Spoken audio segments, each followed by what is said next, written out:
Assalamualaikum warahmatullahi wabarakatuh.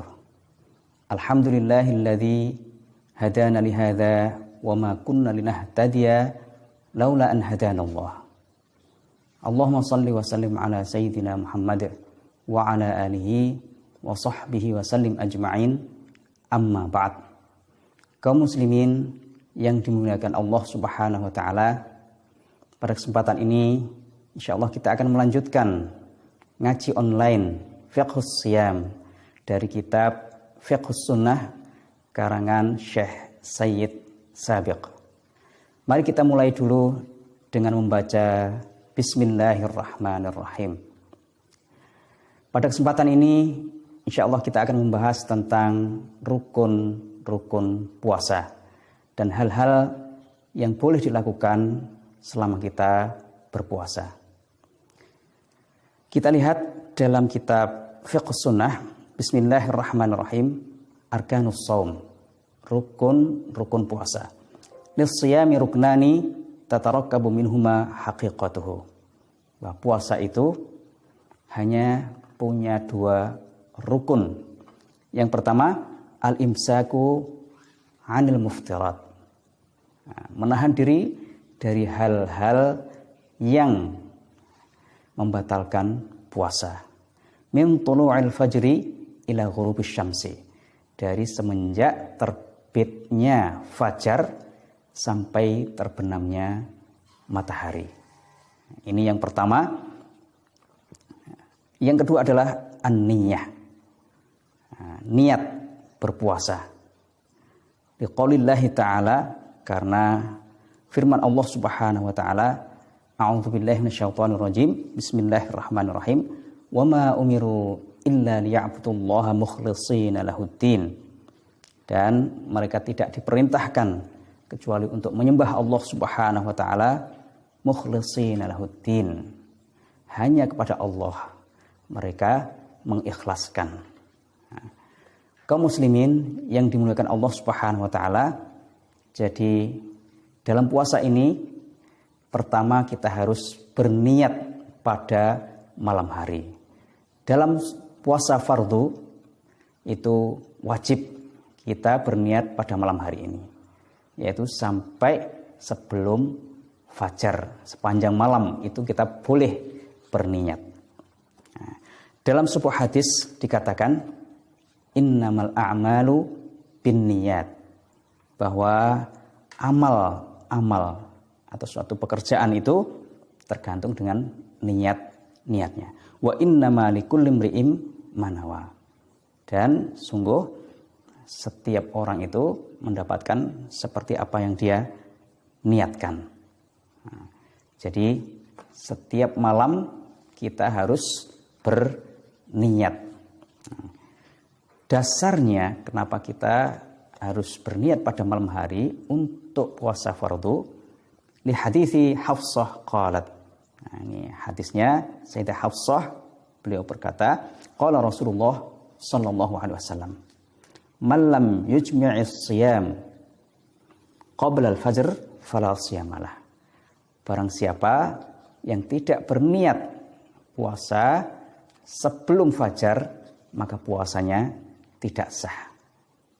Dalam hadis lain disebutkan, man lam yubayyitin niyyah fala shiyamalah. Barang siapa yang tidak berniat pada malam hari, maka puasanya tidak sah. Ini berlaku untuk puasa fardu atau puasa wajib. Tapi kalau puasanya puasa sunnah, maka kita boleh berniat setelah subuh. Nah, kalau dalam mazhab Syafi'i, yang penting sebelum matahari itu seperti waktu zuhur, menggelincirnya matahari. Nah, itu boleh. Tapi dalam mazhab Hanafi boleh meskipun setelah tergelincir matahari. Nah, itu boleh untuk puasa sunnah. Nah, dasarnya dalam hadis, suatu pagi Rasulullah SAW bertanya, apakah punya sarapan? Kemudian Sayyidah Aisyah menjawab, tidak punya makanan. Qala fa inni shaim, maka sungguhnya aku puasa. Jadi karena belum makan dan tidak punya makanan, maka Rasulullah SAW berniat puasa pada hari itu. Nah, ini menunjukkan bahwa puasa sunnah boleh niatnya itu meskipun tidak pada malam hari. Kaum muslimin yang dimuliakan Allah Subhanahu wa ta'ala, jadi rukun puasa ada 2 tadi, yaitu niat, kemudian menahan diri dari hal-hal yang membatalkan puasa dari terbitnya fajar sampai terbenamnya matahari.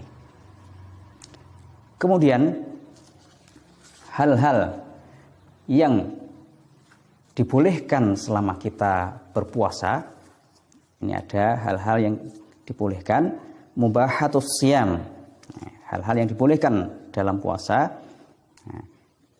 Yubahu fis siyami ma ya'ti, dibolehkan selama puasa itu hal-hal sebagaimana berikut. Yang pertama, nuzulul ma'i wal inghimasu fihi. Kita boleh berendam. Nah, boleh berendam, tidak membatalkan puasa asal kita tidak minum dengan sengaja. Kalau sengaja minum air, maka batal puasanya. Nah, kemudian yang kedua, al-iktihal, memakai celak. Nah, yang berikutnya, al-qublah liman qadira ala dhabti nafsihi, mencium istrinya bagi yang bisa mengendalikan dirinya. Nah, tapi yang tidak bisa mengendalikan, ya tidak dibolehkan. Kemudian yang berikutnya yang dibolehkan selama kita puasa, al-huknah, yaitu disuntik. Ketika kita sakit misalnya datang ke dokter kemudian disuntik, ini tidak membatalkan puasa. Kemudian juga al-hijamah, berbekam, itu juga tidak membatalkan puasa. Nah, dalam hadis dikatakan faqad ihtajaman Nabi sallallahu alaihi wasallam wa huwa shaim. Rasulullah SAW pernah berbekam sedang beliau dalam keadaan puasa. Jadi boleh berbekam dan tidak membatalkan puasa. Kemudian juga yang dibolehkan al-maudhah wal istinsyaq, berkumur dan juga memasukkan air ke hidung kemudian dikeluarkan lagi, atau al-istinsyaq seperti dalam wudu. Kemudian juga yang dibolehkan wa kadza yubahu lahu ma la yumkinul ihtirazu anhu kabal'ir riq wa ghubarit thariq. Nah, dibolehkan hal-hal yang sulit dihindari seperti menelan ludah. Tapi nggak boleh ludah yang sudah dikeluarkan kemudian dimasukkan lagi ditelan. Nah, itu tidak boleh. Itu batal kalau seperti itu. Tapi yang masih di dalam kemudian kita telan, itu tidak membatalkan puasa. Demikian juga ketika kita di jalan ada debu-debu yang berterbangan kemudian masuk ke hirup diri kita, maka itu tidak membatalkan puasa. Yang berikutnya yang boleh dilakukan juga adalah wakadha, yang dibolehkan juga bagi orang yang puasa, wa yubahu lis-shaim ayakula wa yashraba wa yujami'a hatta yatlu'al fajr. Jadi sepanjang malam hari boleh makan, minum dan juga hubungan suami istri. Kemudian yang terakhir, wa yubahu lis-shaimi ayusbiha junuban. Nah, bagi orang yang junub malam hari kemudian belum sempat mandi sampai melewati subuh, maka boleh, tidak batal puasanya. Demikian juga bagi orang yang haid dan nifas yang sudah berhenti di malam hari kemudian sampai melewati subuh belum sempat mandi, maka boleh berpuasa dan tidak membatalkan puasa. Baik, itu hal-hal yang dibolehkan selama kita puasa.